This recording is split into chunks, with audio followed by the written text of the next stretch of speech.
and super easy to use. This is what iPhone is, okay? So we're going to reinvent the phone.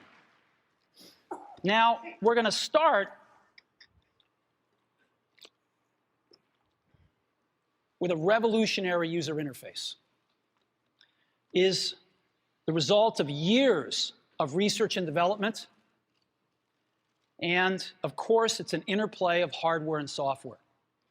Now, why do we need a revolutionary user interface? I mean, here's 4 smartphones, right? Motorola Q, the BlackBerry, Palm Treo, Nokia E62, the usual suspects.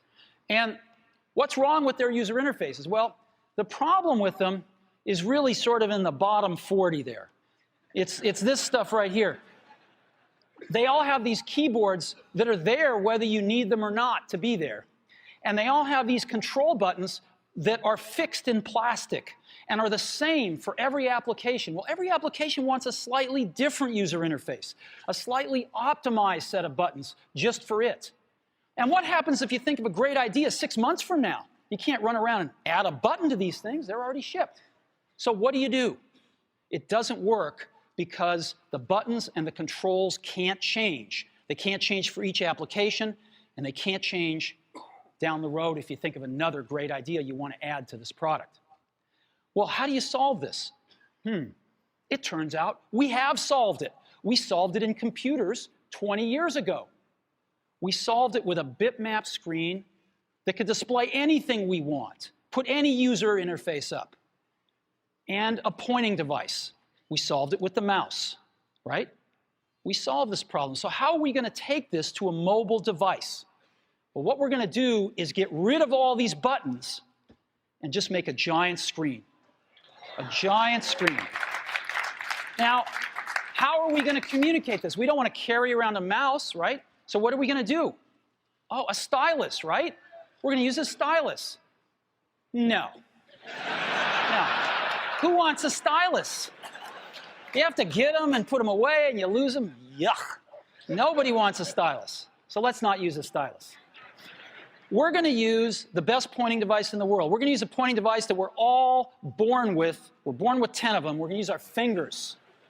We're going to touch this with our fingers. And we have invented a new technology called multi-touch, which is phenomenal. It works like magic. You don't need a stylus. It's far more accurate than any touch display that's ever been shipped.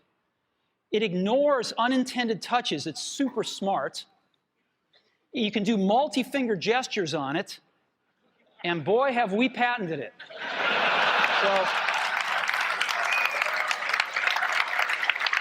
So we've been very lucky to have brought a few revolutionary user interfaces to the market in our time. First was the mouse. The second was the click wheel. And now we're going to bring multi-touch to the market.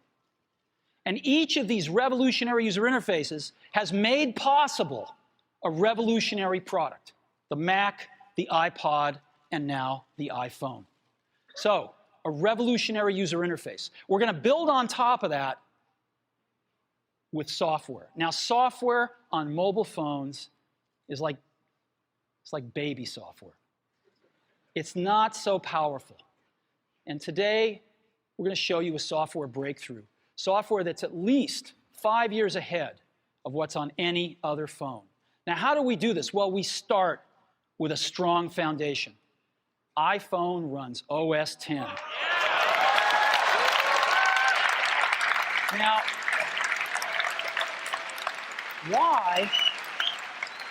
why would we want to run such a sophisticated operating system on a mobile device? Well, because it's got everything we need. It's got multitasking. It's got the best networking.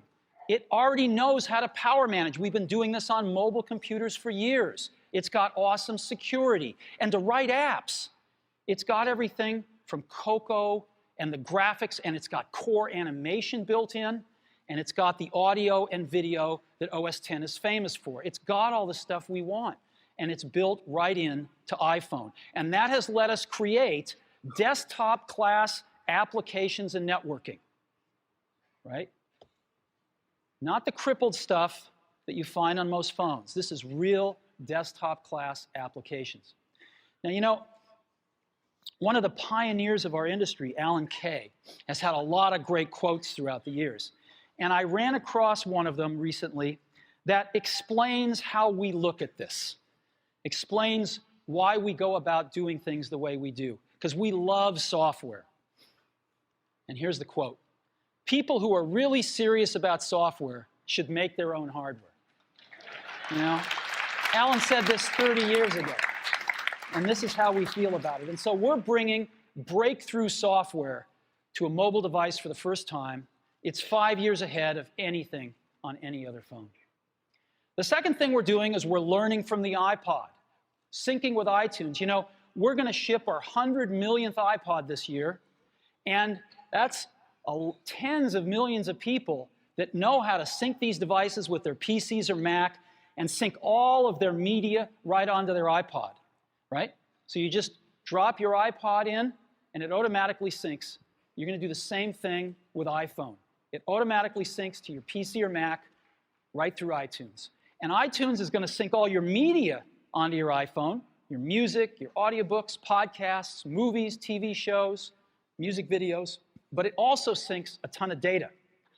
Your contacts, your calendars, and your photos, which you can get on your iPod today, your notes, your bookmarks from your web browser, your email accounts, your whole email setup, all that stuff can be moved over to iPhone completely automatically. It's really nice. And we do it through iTunes. Again, you go to iTunes and you set it up, just like you'd set up an iPod or an Apple TV. And you set up what you want synced to your iPhone. And it's just like an iPod. Charge and sync. So sync with iTunes. Third thing I want to talk about a little is design. We've designed something wonderful for your hand. Just wonderful. And this is what it looks like. It's got a 3.5-inch screen on it.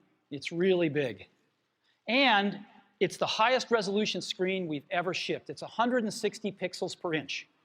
Highest we've ever shipped. It's gorgeous. And on the front, there's only one button down there. We call it the home button. It takes you home from wherever you are. And that's it. Let's take a look at the side. It's really thin.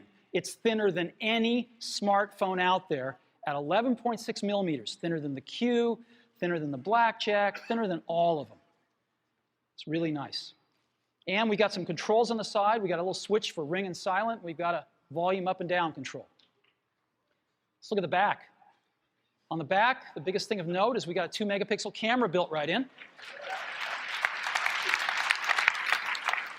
The other side, and we're back on the front. So let's take a look at the top now. We've got a headset jack, 3.5 millimeter. All your iPod headphones fit right in. We've got a little tray for your SIM card. And we've got one switch for sleep and wake. Just push it to go to sleep, push it to wake up. Let's take a look at the bottom. We've got a speaker, we've got a microphone, and we've got our 30-pin iPod connector. So that's the bottom. Now, we've also got some stuff you can't see. We've got 3 really advanced sensors built into this phone.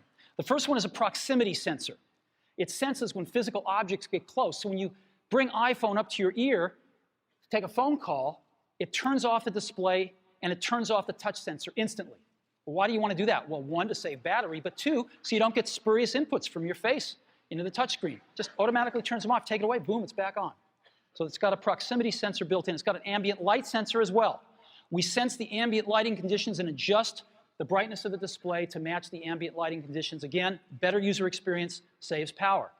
And the third thing we've got is an accelerometer, so that we can tell when you switch from portrait to landscape. It's pretty cool. I'll show it to you in a minute. So 3 advanced sensors built in. So let's go ahead and